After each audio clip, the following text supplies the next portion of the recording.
इस ऐतिहासिक किसान सम्मेलन में पधारे आज के समारोह के मुख्य अतिथि परम आदरणीय सचिन पायलट साहब, मंत्री ब्रजेंद्र जी ओला, राजेंद्र जी गुड़ा, खिलाड़ी लाल जी बैरवा एवं सभी विधायकगण, सभी जनप्रतिनिधिगण, कांग्रेस के सभी नेतागण, बुजुर्गों, नौजवान साथियों, माताओं, बहनों और किसान भाइयों,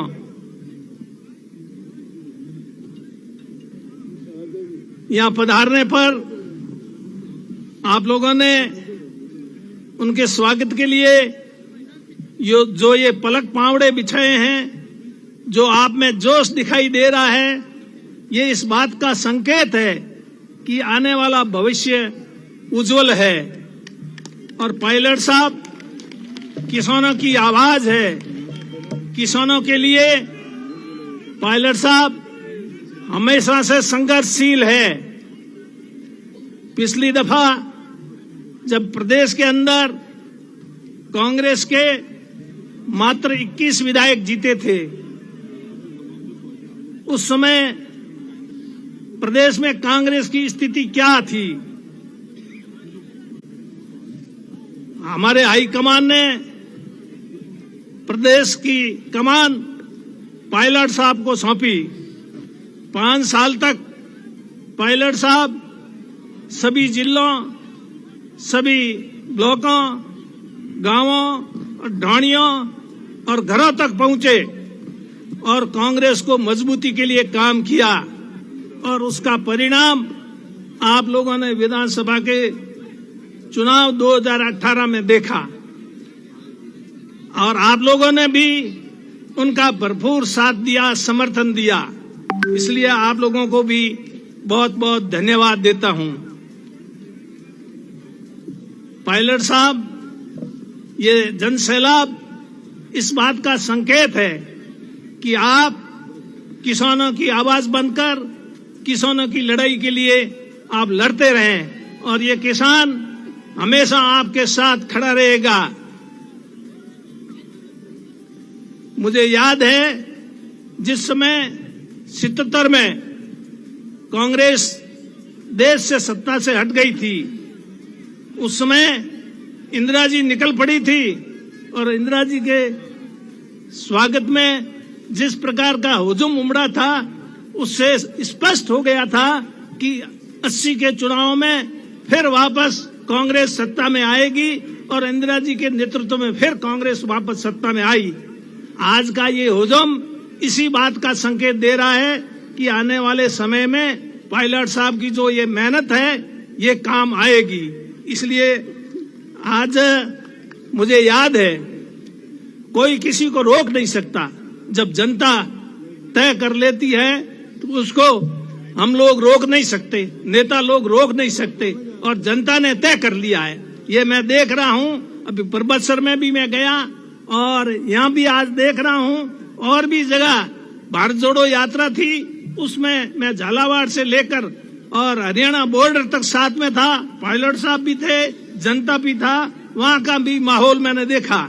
मैं कोई नया आदमी आज का नहीं हूं।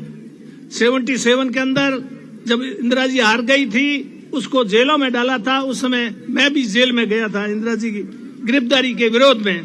तो इसलिए लंबा मैंने समय देखा है और लोगों को चेहरों से पता लग जाता है कि लोग क्या चाहते हैं इस देश में।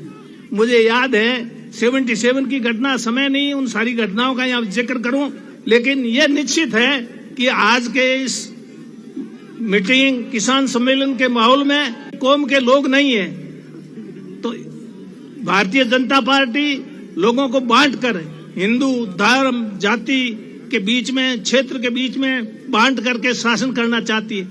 लोग आपस में जातियों को आपस में बांट देते हैं, जाटों को राजपूतों में बांट देते हैं, जबकि हम सब किसान हैं। खेत में काम करने वाले की एक ही जाति होती है, किसान, और किसान संगठित होगा तो किसान की जो पीड़ा है उसका समाधान होगा। आज इस समय किसान की स्थिति क्या है, बिजली की क्या स्थिति, बिजली के क्या हालात है। किसानों के फोन आते हैं, कोई जवाब नहीं हमारे पास, और बिजली उनको मिल नहीं रही है। फसल की उन्होंने बुआई कर दी। इस बात को मैंने पहले भी प्रबंधन में मीटिंग में भी उठाया था मामला, और चिंतन शिविर हुआ। उस चिंतन शिविर में इस मुद्दे को मैंने प्रमुखता से उठाया है।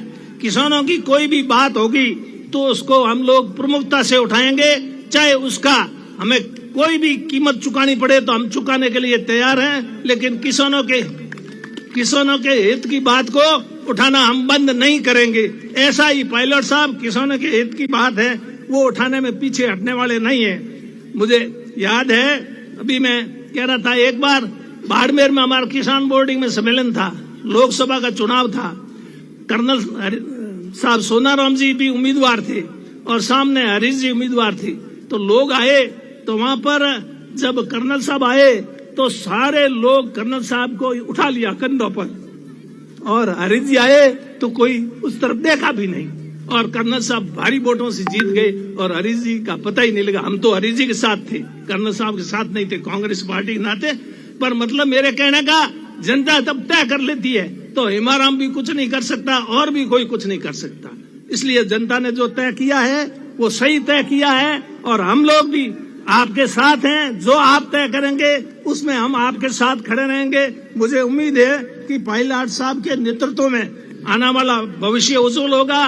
कांग्रेस की फिर से सरकार बनेगी। आप लोग मजबूती के साथ पायलट साहब का साथ दें, हम भी साथ में हैं। यही बात कहने को और बहुत बातें हैं और भी बोलने वाले, खास करके आप लोग पायलट साहब को सुनने के लिए आए, हमें सुनने के लिए नहीं आए। इतने तादाद में आज लोग आप इकट्ठे हुए हैं। क्या हमारे, अगर मैं आज चीफ गेस्ट होता तो इतने तो छोड़ो 50 आदमी भी इकट्ठा नहीं होते। ये सब पायलट साहब की वजह से आप इतने लोग उनको सुनने के लिए आए हैं। पायलट साहब को सुनने के लिए आए हैं। और राजेंद्र सिंह जी बुढ़ा, ये भी मेरे जैसे ही आदमी है, मेरे से भी आगे है, मैं थोड़ा पीछे हूँ। ये तो बात कहने में कहीं डरते ही नहीं है।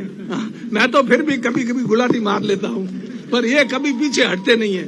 इसलिए मैं धन्यवाद देता हूँ कि इन्होंने अपना नफा नुकसान नहीं देखते हुए किसानों के हित के लिए ये संघर्ष शुरू किया है, और ये संघर्ष कामयाब होगा ऐसी मैं उम्मीद करके चलता हूँ। समय की कमी है, पायलट साहब भी बोलेंगे, इसलिए मैं आप लोगों से ये अपील करूंगा, आप मजबूती से पायलट साहब के हाथ मजबूत करें, जिससे कि हम अगले विधानसभा के चुनाव में कामयाब हो। धन्यवाद। जय हिंद। निश्चित रूप